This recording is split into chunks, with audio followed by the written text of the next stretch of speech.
starter sends them away from the 2200 meter marker. Dirty Mimosa is the early leader. That's in the center in the orange cap. Take a Mulligan. Crimson Comet on the right-hand side is passing it though.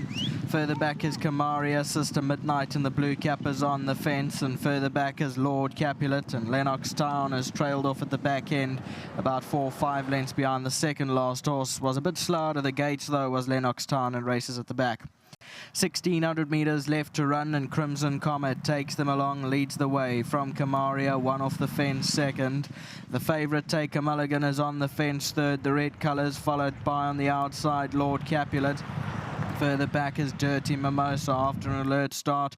Races third to last, one off the rail, the orange cap, and Sister Midnight along that one's inside. And LENNOXTOWN is the trailer, gives the leader about 9 lengths on to the back straight. 1300 meters left to run. Crimson Comet still takes them along only by a half a length. Kamaria races up in second place. Lord Capulet, one off the fence, the green cap third. Along the inside, Take a Mulligan's about 3 lengths off the leader. Further back in the field is Dirty Mimosa, races just outside of Sister Midnight, and LENNOXTOWN continues to trail the field 9 lengths off them. 800 meters left to go. Crimson Comet still in front. Kamaria is getting very close up on the outside now. Then came Lord Capulet, still in third. Take a Mulligan still got 4 or 5 lengths to make up. 2 lengths away, Dirty Mimosa. Sister Midnight rushed up along the inside, and LENNOXTOWN is the trailer. 500 meters left to go. They turn into the home straight, and Crimson Comet guides them in here from Kamaria, racing outside in second. Take a Mulligan's going through down the inside. LENNOXTOWN, the outside's running on strongly from behind. LENNOXTOWN now swallows them up, picks up the lead. Crimson Comet down the inside. Further back is Kamaria, a long way back to Take a Mulligan. It's LENNOXTOWN that claims the advantage, goes 2 lengths clear of Crimson Comet and races over. LENNOXTOWN wins, and wins well. Second place to Crimson Comet, Kamaria third, Take a Mulligan a distant fourth, then Dirty Mimosa, Lord Capulet and Sister Midnight. So here's the head on replay. LENNOXTOWN, the right hand side, the light blue cap at the top of the straight, got going and swallowed them up very easily. Along the inside is Crimson Comet, your long-time leader, that stays on for the second placing. Kamaria was also always handy, will stay in for third, and Take a Mulligan a distant fourth. But it's LENNOXTOWN that is victorious in race 2. 6-5-3-2, that's how they crossed the line.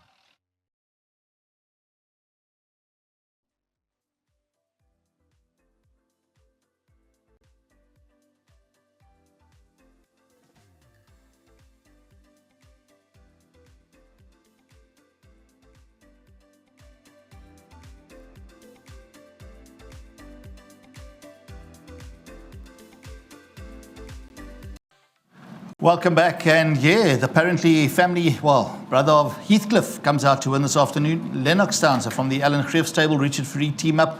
Marilyn's collecting. The groom's obviously shot off with his horse quickly as well. The 1,500 rand, thanks to World Sports Betting. Marilyn, thanks for standing in. Do appreciate it. Smirnoff is the groom of the winner. Here we go. All smiles as he came up the stairs in those lovely silks, and that's Nicholas Greff's silks. And we'll touch on them a little bit later when I speak to his dad, to Alan as well. You told me now about the family, Heathcliff, etc., etc. So, and you like what you were telling me. I think you must share with the viewers. I said last time out, they said over-raced, and you said, yeah, but the bit's been changed. Tell us about that. Well done, Richard. Thank you very much. And obviously, he had a lugging bit, so it's a metal bit, and it's it's better for control. But I just thought he had a very, very hard mouth, and the stronger I try to be, the stronger he wanted to become. So. When you say hard mouth, are you saying sensitive mouth? More sensitive, I think. Okay. It's that time of the year when they're getting molars that are obviously moving and falling out, and it's sensitive to them. And I thought the steel bit was a little bit aggressive in him, so he was fighting me more, well, me and the bridle more, trying to control him. But today was a different horse. Changed it, put a rubber ring bit on. Felt more in control today than last time. I came out soft because I didn't know what to expect. Obviously, it felt like a horse that's going to enjoy the distance, and I just wanted to make sure that he was sleeping from the word go. But thankfully, it all worked out. I was almost asking him the whole time, just niggling him along.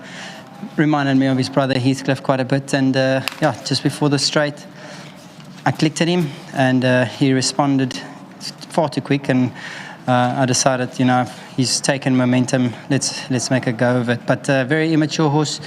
He swooshed past him quite nicely, and then all he wanted to do was hang in. It's just a confidence thing. So a couple of things we can change. I'll speak to the boss, figure some more things out. We can get him to be a better horse, but great stuff anyway. So well done to Nicholas. I know he's definitely not watching racing. He's probably in the bush somewhere. Yeah. And to the whole Crefts team, well done. And to my sponsors, a winning form. All right, Richard, I'm not going to ask all your runners. You've got a couple today. I'll just mention them. Breeder Bay, Baby, Guerra, Central City, Travel Master, Siberian Steel, Thing Called Love. Any of those you think must go into the pick sixes? Could you repeat that again? All right. All right, so you've got Breeder Baby coming up in race 3, first leg of the pick six. She pulled hard last time, so if I can get it to settle over the 1900 would be nice. All right, then a little bit of race 4, number 3, Guerra. A lot of talk about that today. Yeah, he moved up really well last time on the grass, so obviously we're back on the poly surface, but he's got to go in. He's really knocking on the door. He's very close to winning. All right, and then race 5, you're riding number 4, Central City. I like him. You like him? I think he's because Alan's got a couple of runners there, and I know Kendall's on one that I fancy, Turpitz, but you on Central City, and you say must go in. Yeah, in the mile, I think he's a decent sort. All right, and then race 6, number 1, Travel Master. Great run behind My Best Shot last time. No, exactly, and I think it's probably one of my strongest rides on the day. All right, and then what about race 7, number 3, Siberian Steel? I took a little bit of the double with Travel Master and Siberian Steel. That's your choice. Yeah, you think it's competitive? Hopefully in the quartets, yeah. All right, and then in race 8, number 1, Thing Called Love. Very interesting horse. It's Isivungu's half sister, so if she's half as good as him, that'd be great. But obviously starting times, and let's see if we can get on a winning streak. We appreciate it so much. Thanks, Richard. No problem. Thank you. There we go. Richard Farid, like we always say, he's out there. He's good for the public as well. Let's go to Alan Greff. He's standing by. He's going to get into the hot box, and I'm going to let Marilyn come straight in here as well, just to remind him, because Nicholas sent through a message to say that this goes to him, 15,000 Rand, courtesy of the Racehorse Owners Association. And thanks, Marilyn. Alan, make sure that goes to your son.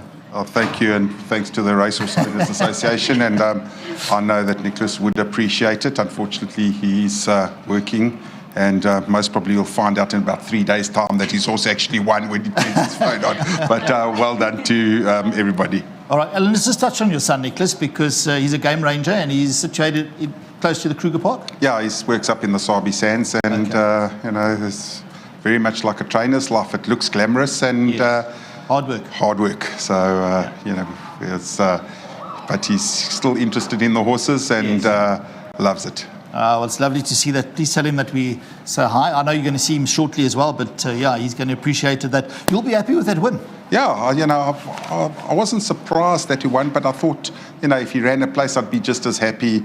I thought he's a horse that was going to need maybe another run or so. Yeah. He looked very, very immature, very green, and Richard walked into the second box. He says, "Now we cut him." I said, "You're done." So he just needs a bit of time to mature and grow into himself. I mean, 2 runs ago, he dumped the jockey, ran away on course here as well. So, he's just full of streker, as they say in Afrikaans. But very well done to Ridgemont Highlands on him, and a good win from Richard. I saw what he was doing. He was just sitting at the back, and when he started to close in, he had the forward momentum and won a nice race. All right, well, you heard me speak to Richard about his runners on the day. Is there anything else that he's not riding that you think we must maybe include? No, I think you've touched on them. Turpitz, if he settles into the poly track, will be a nice runner as well. But I think he might be better suited to the grass. But Richard knows what he's doing, and hopefully we spot on. All right, thanks so much, Alan. Thanks. There we go. That's Alan Greff this afternoon in the winner's box for race 2. The pick 6 comes up now in race 3. We've given you a lot of information this afternoon. Get those pick 6s on.